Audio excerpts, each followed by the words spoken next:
tens of thousands of structures destroyed as hundreds of thousands of people are evacuated. A health emergency declared due to all the smoke in the air. Police deployed to burnt areas because of looters. Tap water isn't even safe to drink or cook with. And a fire tornado straight from the gates of hell itself, with winds reaching over 85 miles per hour. Not only is this a natural disaster, but we're also witnessing one of the biggest logistical disasters in history. Historians are going to write about this, but before they do, we're going to talk about it in this video, starting with this map. These are all the structures and buildings destroyed because of this fire so far, and we're only getting started. Look at the amount of destruction here. This is insane. Massive communities wiped off the face of the earth.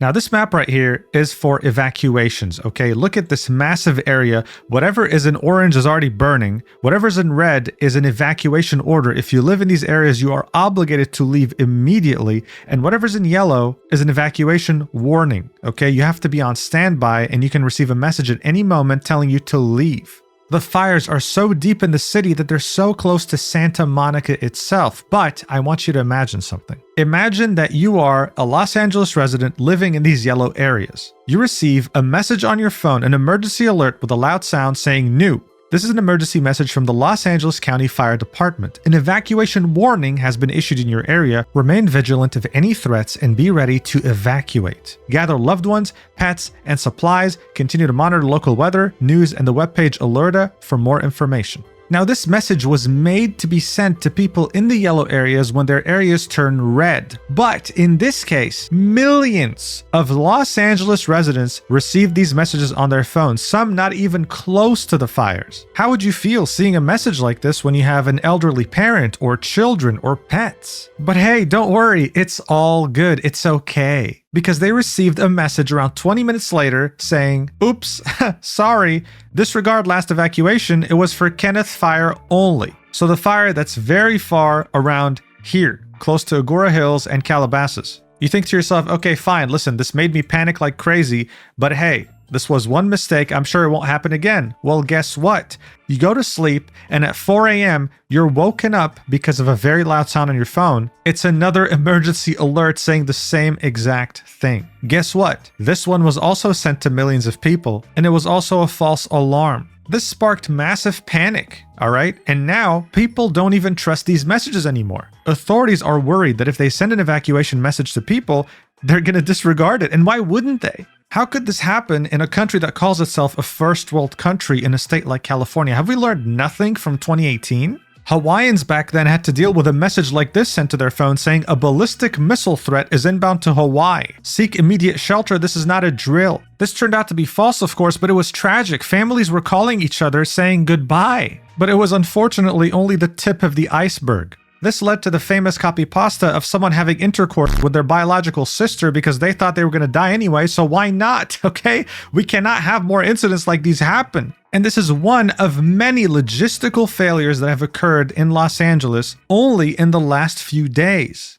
Look, I lived in Los Angeles for a few years of my life, and I can tell you right now, wildfires are a yearly occurrence. Initially, the red skies and the smoky air is going to shock you, but by the second year you live there, you'll understand this is something that happens all the time. But why does it happen? Well, the phenomenon is called whiplash, where you have extremely wet weather at one time and then extremely dry weather at the other with no in-betweens.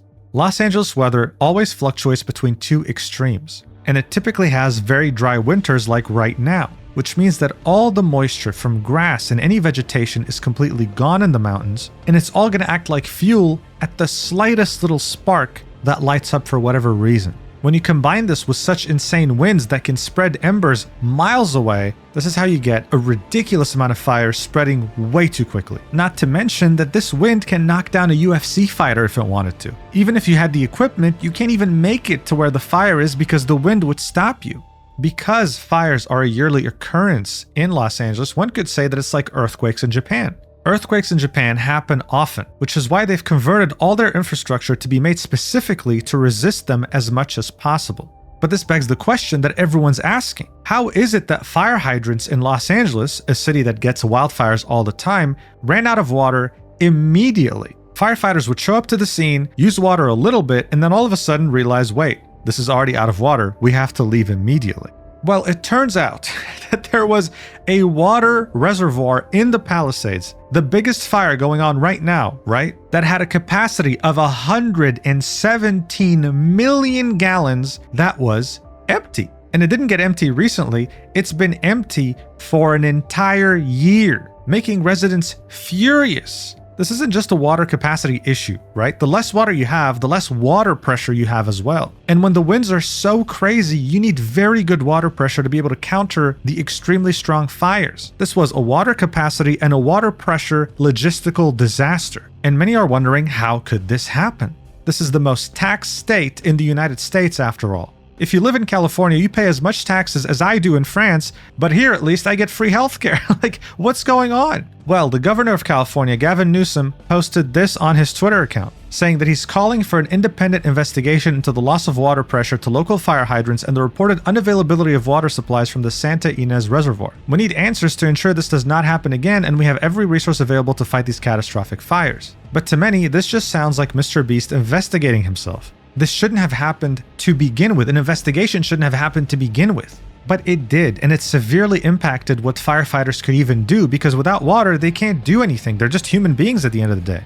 This prompted other countries to step in to help, like Mexico and Canada, more specifically the province of Quebec, sending their super scooper plane, carrying a lot of water, dumping it on the fires. But here's the thing. The pilot flying this plane, volunteering, almost lost his life because some idiot was flying his drone over the fires trying to capture footage. This hit the wing of the Super Scooper and almost downed the plane. It can't help anymore. In fact, planes and helicopters were forbidden from going for a while because of all these drones in the air risking their lives. Now, yes, the police department did say that if you're flying a drone in the area right now, you risk a $75,000 fine, but dude, the damage was done. This is another logistical disaster. The firefighters were lacking water and now didn't have access to foreign aid for a while. So far, no one's been arrested, but it's not like it's a priority because people are too distracted by things that don't exist right now. One of the fires that sparked up in Los Angeles was in the Hollywood Hills, something unprecedented. But thankfully, it was contained within a day and isn't a threat anymore.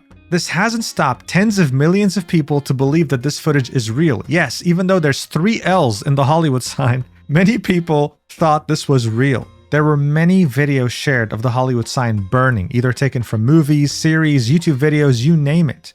And people ate it up. Like this TikTok right here with 4.4 million likes and tens of millions of views asking who the hell said there was a fire on the Hollywood sign. Many of the comments being in complete disbelief, asking themselves if they actually fell for AI, and it turns out they did. But whether you were tricked by this video or not, many people thought that these fires had something to do with arson. And it wouldn't be the first time a major fire in Los Angeles was caused by human negligence. A devastating fire at the end of 2017 was caused by power lines sparking. One of the craziest Los Angeles fires that was caused back in 2020 was because of a malfunctioning smoke machine that caught fire during a gender reveal party. It ended up claiming the life of a veteran firefighter. This is making many people believe that it's too much of a coincidence that many of these fires are starting next to residential areas. Like this tweet right here claiming that there's an arsonist in LA.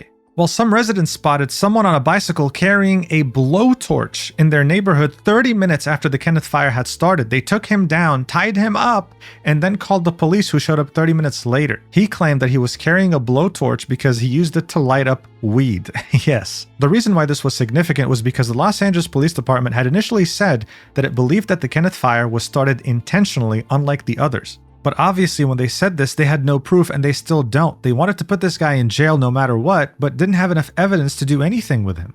The damage was done though. People are now paranoid over the fact that there are arsonists starting these fires on purpose, inciting more panic and conspiracy theories. Someone else got arrested, a 60-year-old woman, for starting a fire that was thankfully very quickly extinguished by authorities, adding more fuel to the fire. No pun intended, but you get what I mean. But whether it was arson or natural causes, the question remains. How did the senior and top officials allow this to happen by being so badly prepared? Insurance companies saw this coming a mile away last summer in 2024 by canceling the coverage of everyone in the Pacific Palisades. It didn't matter how long you were subscribed to their insurance. They weren't the only insurer to do this, all giving the same reasons that if they stayed there, they faced the risk of bankruptcy. So yeah, it's not just health insurance that's scummy in the US, it's any type of insurance, including home insurance, wildfire insurance, you name it.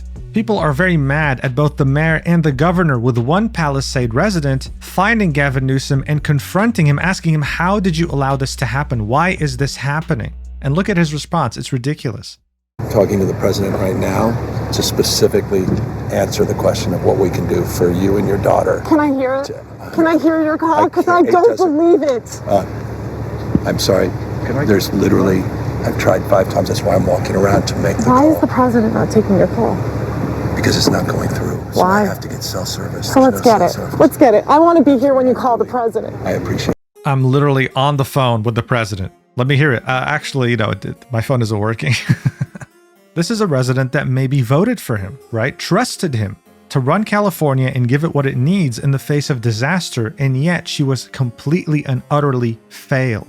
At the same time, there's a petition calling for the mayor to resign because she also did not prepare for this. Currently sitting at over 78,000 signatures and going up by the second. I mean, look at all these signatures happening right now as I'm talking. People are very pissed. As I'm recording this at 2 a.m. European time on January 12th, the Palisades fire is only 11% contained, needing to reach 100 for it to be controlled and then completely extinguished. Eaton fire, same thing, sitting at 15%. Now the firefighters and government officials are hoping that the winds finally regress and allow them to actually contain the fires, but here's the problem. The winds keep getting worse and they're not calming down. Worst case, they keep going until next week, which means that unless more people are mobilized, more water is somehow found, and more measures are taken, this fire will continue spreading. And I want to make sure to say that this is not the fault of the firefighters or the first responders. These people are heroes. The ones who should be held responsible, though, are the senior officials, the people high up in power that have the ability to determine budget cuts, track water reservoirs, make sure fire hydrants are functioning, because it's their fault. And unless something changes with those people, this is going to happen again next year, mark my words. Anyway, please stay safe out there, and thank you so much for watching until the end. I'll see you in the next video whenever that is, and yeah, love you so much. Mwah.